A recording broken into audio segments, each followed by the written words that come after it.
Bien, pues para hablar sobre la contraparte de síntomas de la enfermedad de Parkinson, hemos invitado al doctor Carlos Eduardo Martínez. Él es neurólogo también especializado en trastornos del movimiento de aquí de la Ciudad de México y coordina la Clínica de Trastornos del Movimiento del Centro Médico Nacional Siglo XXI. Él nos va a hablar de los síntomas motores de la enfermedad de Parkinson. Bienvenido, Carlos.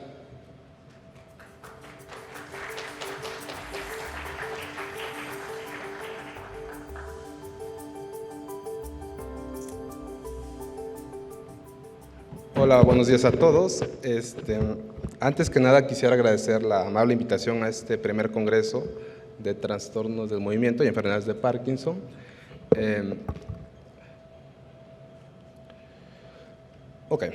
Bueno, a mí me toca hablar acerca de uno de los temas más relevantes de la enfermedad de Parkinson, que es precisamente los síntomas con los que los pacientes empiezan a reconocer que hay algo raro en ellos, ¿no? Ya hablaba Omar acerca de los síntomas no motores, que muchas veces anteceden a la enfermedad de Parkinson en años e inclusive en décadas, pero el paciente acude con nosotros, con los especialistas, cuando empieza a notar que tiene dificultades en el movimiento, que empieza a presentar temblor, alteraciones en la marcha, y tal vez no lo nota de primera instancia el paciente, sino lo nota más la familia, ¿no? Entonces, como a manera de introducción, quise poner la descripción original del doctor James Parkinson. El doctor James Parkinson fue un médico londinense, quien él hace el primer ensayo científico o la primera descripción científica acerca de la enfermedad de Parkinson. Justamente por eso se acuñó el nombre de enfermedad de Parkinson. Y él describe pacientes que veía tanto en su práctica privada como pacientes que él veía en las calles de Londres. Y él refería que los pacientes presentan movimientos involuntarios de carácter tembloroso con disminución de la fuerza que afectan a partes que están en reposo y que incluso provocan una tendencia a la inclinación del cuerpo hacia adelante y a una forma de caminar a pasos cortos y rápidos. Los sentidos y el intelecto permanecen inalterados. Esta fue la primera descripción que el doctor Parkinson nos da en un ensayo que se tituló Parálisis agitante, ahí en el año de 1817. Entonces, el doctor Parkinson hace una muy buena descripción acerca de la enfermedad de Parkinson, salvo con algunas excepciones que, bueno, actualmente sabemos que los pacientes realmente no tienen una disminución de la fuerza. Lo que tienen es más una lentitud de los movimientos, porque la fuerza a un paciente, o uno le revisa a los pacientes con Parkinson la fuerza y está totalmente preservada, ¿no? Y el doctor Parkinson creía que los sentidos y el intelecto se mantenían intactos en la enfermedad de Parkinson, pero hoy por hoy sabemos que los pacientes con enfermedad de Parkinson no solamente tienen síntomas motores, sino también tienen otros síntomas que justamente hablaba Omar de ellos, otros síntomas no motores que muchas veces inclusive discapacitan más al paciente más que los propios síntomas motores, ¿no? Entonces, hablando ya acerca de los síntomas de la enfermedad de Parkinson, pues ya comentaron mis compañeros, la enfermedad de Parkinson la podremos dividir en síntomas motores y síntomas no motores, ¿no? Entonces, ya hablando de los síntomas motores como tal, los podríamos dividir en dos grandes grupos, que es una muy buena división. Tenemos los síntomas, los síntomas iniciales, motores, y los síntomas avanzados, ¿no? Generalmente los síntomas iniciales se presentan en los primeros 5 a 10 años de la enfermedad y son básicamente lo que define el parkinsonismo, que ya se ha hablado de este tema del parkinsonismo, que es básicamente que un paciente esté lento o bradicinético, que tenga rigidez o bien que tenga temblor de reposo, ¿no? Como decía el doctor Ildefonso, con dos de estos síntomas, pero necesitamos necesariamente la bradicinesia, se hace el diagnóstico de parkinsonismo. Y los síntomas avanzados son aquellos síntomas que se presentan ya en una fase de progresión de la enfermedad de Parkinson, como son las alteraciones de la marcha y la postura, los congelamientos, las caídas, que son muy comunes en los pacientes, y alteraciones del habla y la deglución. Entonces, vamos a hablar inicialmente de los síntomas iniciales, valga la redundancia. Y bueno, como primer síntoma tenemos a la bradicinesia. Este es el síntoma que todos los pacientes con enfermedad de Parkinson presentan. Se refiere básicamente a la lentitud en el inicio, en la planeación y en la ejecución de un movimiento. Es decir, el paciente empieza a presentar una lentitud a la hora de realizar los movimientos y es un síntoma que muchas veces los pacientes no nos saben referir bien. Muchas veces nosotros, los neurólogos, preguntamos muy dirigido este síntoma, pero el paciente lo refiere como que se siente débil o siente la mano entumida, siente la mano torpe, como que es un síntoma que muchas veces cuesta mucho trabajo definirlo, pero realmente la bradicinesia hace referencia tanto a una disminución en la velocidad como en la amplitud. Vamos a ver este video. Entonces, vean ustedes, la bradicinesia nosotros la evaluamos mediante diferentes ejercicios, como pedirle al paciente que haga una pinza con los dedos de la mano, pedirle que abra y cierre el puño, que voltee la mano de abajo para arriba, y son pruebas que nosotros nos sirven para hacer una calificación. Hacemos una evaluación de estos movimientos dependiendo de la velocidad, si presenta alteraciones de bloqueos, etcétera, etcétera. Pero la bradicinesia suele ser un síntoma que es muy presente en los pacientes con la enfermedad de Parkinson, ¿no? Tiene diferentes manifestaciones la bradicinesia. De hecho, pues uno de los síntomas más característicos de la enfermedad justamente es esta disminución de la expresión facial, ¿no? Que le llamamos nosotros facies en máscara o poker face, también se le conoce, y es justamente esta inexpresión que presentan los pacientes con la enfermedad de Parkinson, que muchas veces algunos pacientes refieren como si los vieran como si estuvieran enojados o apáticos, que no tienen emociones, ¿no? También una consecuencia de la bradicinesia, de la lentitud, es una disminución del parpadeo. Normalmente los humanos parpadeamos entre 15 a 20 veces por minuto. El paciente con Parkinson suele tener una reducción en el parpadeo. El habla suele hacerse más monótona y más baja en volumen. Hay dificultad para el paso ya de los alimentos, tal vez un poquito más avanzado, pero es igual parte de la sintomatología de la bradicinesia, y esto genera que se acumule de repente mucha saliva en la boca y se genera la famosa cialorrea o salivación en exceso. Lo cual no es que el paciente con Parkinson produzca más saliva, sino simplemente que el mecanismo automático de deglución se altera. También la letra, la escritura suele volverse más pequeña, más chica, inclusive la firma ya no es la de siempre. Los pacientes me comentan que tienen dificultades en firma de documentos legales porque la firma ya no les sale como antes, ¿no?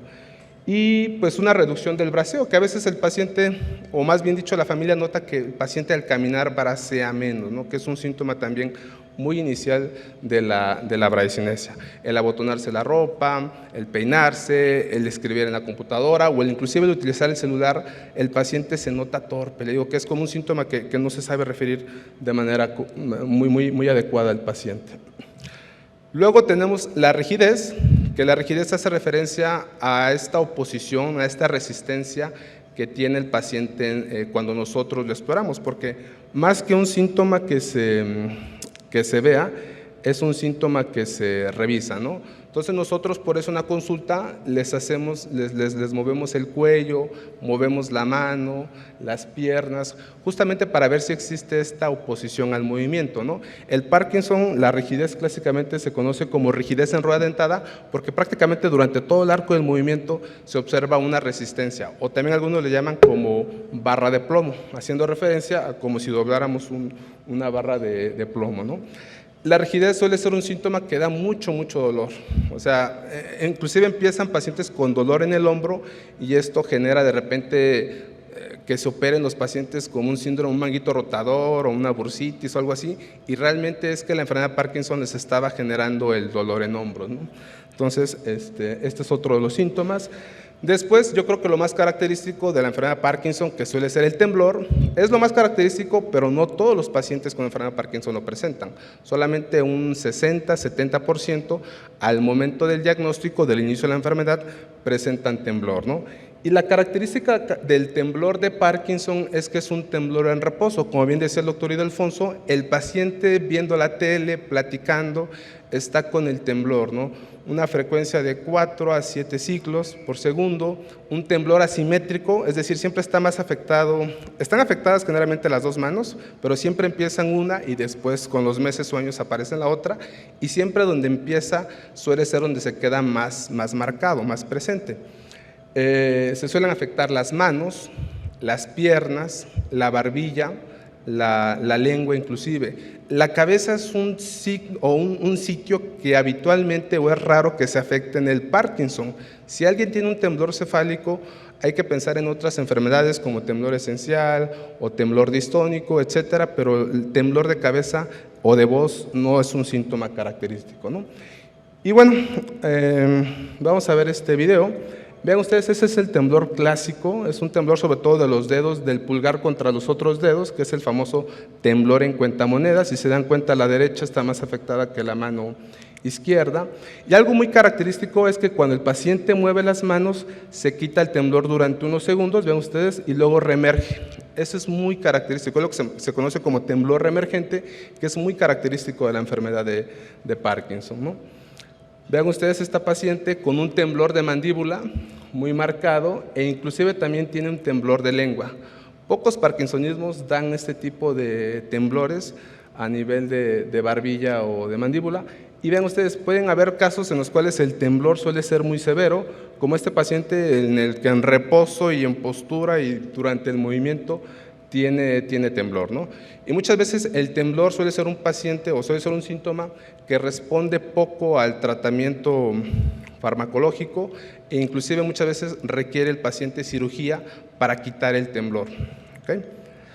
Y hablando ya acerca de los síntomas avanzados, tenemos las alteraciones de la marcha, que realmente la marcha o las alteraciones más comunes de la marcha justamente es una marcha lenta, pasos cortos, que cuando el paciente gira como que descompone los giros y pues son frecuentes durante la marcha los famosos fenómenos de congelamiento, que es como una sensación del paciente de quedarse pegado en el suelo y no poderse mover, ¿no? Y muchas veces se desbloquea imaginando que brinca una raya o como si marchara o haciendo cuentas mentales, etcétera, ¿no?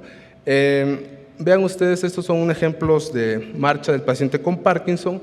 Esta es una marcha clásica, ¿no? Este es un paciente con una marcha lenta, vean ustedes el braceo disminuido, los giros a pasos lentos, descompuestos, y posteriormente el paciente reinicia la marcha, ¿no? La marcha descrita por el doctor James Parkinson y que comentaba, la marcha fascinante, ¿no? Que son pasos cortitos y como que el paciente se echa a correr y muchas veces si no se detiene de algo puede llegar inclusive a caerse, ¿no? Es una marcha bien característica. Y finalmente los congelamientos, ¿no? El paciente va caminando bien y de repente como que se queda pegada al suelo, ¿no? Es una cuestión ahí que muchas veces me preguntan, doctor, pero ¿por qué no puedo caminar? Si yo puedo mover bien mis piernas y cuando quiero caminar simplemente no puedo, me quedo como pegado al suelo, ¿no? Y muchas veces pues se habla acerca de la enfermedad de Parkinson, se afectan mucho los movimientos más automatizados del cuerpo y uno no camina, uno no piensa cuando camina, ¿no? Simplemente pues es un movimiento muy automático y justamente por eso un paciente con Parkinson puede subir escaleras, puede andar en bicicleta, puede bailar, etcétera, pero simplemente no puede caminar, se queda como pegado al suelo, ¿no? Luego tenemos las alteraciones de la postura y eso también suele ser uno de los síntomas que justamente describía el doctor James Parkinson, que los pacientes tienen esta tendencia de inclinarse, ¿no? Como si se fueran hacia adelante. Es lo más común, generalmente suele avanzar ya después de ciertos años, pero existen formas muy severas de alteraciones de la postura. Una, por ejemplo, se llama camptocormia y otro lo conocemos como signo de Pisa. Entonces, vean ustedes, esta es una camptocormia, es un paciente, vean ustedes la flexión del tronco prácticamente sobre las piernas, e inclusive tiene fenómenos de congelamiento durante la marcha, y pues todo esto, tanto la postura como los congelamientos generan caídas, ¿no? Y vean ustedes el signo de Pisa, como que está de ladito a la paciente, muy similar a la torre de Pisa, por eso se le conoce así, asociado pues tanto al fenómeno de rigidez como a la misma alteración de la postura de la enfermedad de Parkinson, ¿no? Entonces, muchas veces este tipo de alteraciones posturales se confunden como si fueran problemas de la columna, ¿no? Entonces, este es el ejemplo clásico de un paciente con camtocormia. Ven ustedes, tiene el tronco excesivamente flexionado, pero algo característico es que cuando el paciente se apoya en alguna superficie, como aquí en esta pequeña mesa, el paciente se rectifica, ¿no? E inclusive cuando se acuesta, se pone totalmente erguido, ¿no? Esto nos habla de que no es un problema realmente de columna, que la columna, digamos, esté chueca, sino simplemente que se venció, se debilitó la espalda, y pues ya cuando camina el paciente tiende a encorvarse. Y finalmente las alteraciones de la postura. Suele ser también uno de los síntomas ya de un Parkinson que va avanzando. Generalmente es una causa común de caídas en los pacientes, tanto los fenómenos de congelamiento, las alteraciones de la postura y las alteraciones de la estabilidad postural. Y esto es debido a que los pacientes con enfermedad de Parkinson suelen perder los reflejos posturales conforme avanza la enfermedad, es decir, la capacidad de reacción a una caída, el paciente la pierde, ¿no? Muchas veces los pacientes platican que cuando ellos sufren una caída no son capaces de reaccionar de manera rápida, de manera adecuada, a pesar de que ellos lo quieren hacer, simplemente el movimiento no se les da, ¿no? Dicen que no saben cómo explicarlo, dan la orden, pero realmente no pueden ellos evitar caerse. Entonces, nosotros evaluamos las alteraciones de la estabilidad postural con esta prueba, que es la prueba del empujón. Lo normal es que den de 1 a 2 pasos, este paciente pues da varios pasitos, y no se diga hasta paciente, vean ustedes, con un pequeño empujoncito ya tiende a caerse, ¿no? Entonces, muchas veces uno tiene que sostener al paciente para evitar que se caiga, ¿no? Y bueno, finalmente, pues este cuadro que ya se ha hablado de él, básicamente es como el esquema evolutivo de la enfermedad de Parkinson, desde los síntomas no motores que anteceden en años o inclusive en décadas a los pacientes con enfermedad de Parkinson, como el estreñimiento, los trastornos del sueño, depresión, etcétera. Y justamente ven ustedes, el diagnóstico se realiza cuando aparecen estos síntomas motores, los síntomas iniciales, la bradicinesia, la rigidez, el temblor de reposo, y conforme avanza la enfermedad, después de 10, 15 años, empiezan a aparecer estos síntomas avanzados de la enfermedad que pocas veces o muchas veces poco responden a la terapia con medicamentos, o sea, no responden también a la levodopa, a todo lo que le damos a los pacientes, y que complican más la enfermedad de Parkinson, ¿no? Y no se diga que también se acompañan de síntomas no motores y pues cuadros ya más avanzados como psicosis, las complicaciones propias del uso crónico de la levodopa, como las discinesias, las fallas de dosis, etcétera, etcétera, ¿no? Entonces, la enfermedad, como bien comentaban, es una enfermedad de lo más compleja, seguimos todavía aprendiendo de ella, pero es importante que ustedes como pacientes sepan identificar los síntomas de Parkinson, la lentitud, temblor, rigidez, etcétera, porque muchas veces pareciera que uno sabe acerca de la enfermedad de Parkinson, pero tiene muchas manifestaciones, ¿no? Como dicen, hay enfermedades de Parkinson debido a que son muy variables las presentaciones. Bueno, con eso termino. Les agradezco mucho su atención.